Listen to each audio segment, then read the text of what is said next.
স্বপ্নদোষ হওয়া কি স্বাভাবিক? এটা হলে কি শরীর দুর্বল হয়ে যায়, শারীরিক বৃদ্ধি ভালো হয় না? এই ভিডিওতে স্বপ্নদোষ নিয়ে এমন অনেকগুলো কমন প্রশ্নের উত্তর দেওয়ার চেষ্টা করব।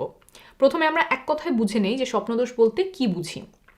ঘুমের মধ্যে বীর্যপাত হলে সেটাকে স্বপ্নদোষ বা স্বপ্নস্খলন বলে। আমাদের অনেকের ধারণা যে শুধুমাত্র ছেলেদের স্বপ্নদোষ হয়, মেয়েদের হয় না, কিন্তু এই ধারণাটা সঠিক না। ছেলে মেয়ে উভয়ের ক্ষেত্রেই স্বপ্নদোষ হতে পারে। মেয়েদের ক্ষেত্রে স্বপ্নদোষ হলে যোনিপথটা ভেজা ভেজা মনে হতে পারে। অনেকেই প্রশ্ন করেন যে স্বপ্নদোষ হওয়ার স্বাভাবিক কিনা। হ্যাঁ, স্বপ্নদোষ হওয়া একটা সম্পূর্ণ স্বাভাবিক শারীরিক প্রক্রিয়া। এতে লজ্জার কিছু নেই, অপরাধবোধ করারও কিছু নেই। স্বপ্নদোষ সাধারণত কৈশোরকালীন সময়ে শুরু হয়। কারো কারো ক্ষেত্রে এটা 9-10 বছর বয়সে প্রথমবারের মতো হতে পারে। কৈশোরকালীন সময়টাতেই সাধারণত স্বপ্নদোষ সবচেয়ে বেশি হয়। বয়স বাড়ার সাথে সাথে অনেকের ক্ষেত্রেই স্বপ্নদোষ হওয়া কমে আসে।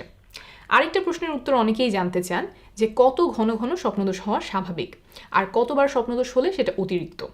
এর কোনো বাধা ধরার নিয়ম নেই। কারো ক্ষেত্রে দেখা যায় যে সপ্তাহে 2বার হয়, অনেকের ক্ষেত্রে মাসে হয়তো 1 দিন, আবার কিছু মানুষের ক্ষেত্রে সারা জীবনে একবারও স্বপ্নদোষ হয় না। এর কোনোটাই অস্বাভাবিক নয়। অনেকের মাঝেই এমন কিছু ধারণা প্রচলিত আছে যে ঘন ঘন স্বপ্নদোষ হলে শরীর দুর্বল হয়ে যায়, শক্তি চলে যায়, শারীরিক বৃদ্ধি ভালো হয় না। আবার কেউ কেউ এটাকে অসুস্থতা মনে করেন।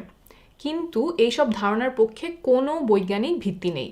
স্বপ্নদোষের কারণে শরীর দুর্বল হয় না, ভেঙে পড়ে না, শারীরিক কোনো বৃদ্ধি বাধাগ্রস্ত হয় না, এটা কোনো অসুস্থতাও নয়। একটু আগেই বলেছি যে এটা সম্পূর্ণ স্বাভাবিক একটা শারীরিক প্রক্রিয়া। কৈশোরকালে শরীরে যে স্বাভাবিক পরিবর্তনগুলো দেখা যায় তার মধ্যে এইটাও একটা স্বাভাবিক পরিবর্তন। এটা দুশ্চিন্তা করার মতো কিচ্ছু না। তবে আপনি যদি স্বপ্নদোষ নিয়ে দুশ্চিন্তায় থাকেন, তাহলে একজন মানসিক স্বাস্থ্য বিশেষজ্ঞের পরামর্শ নিতে পারেন।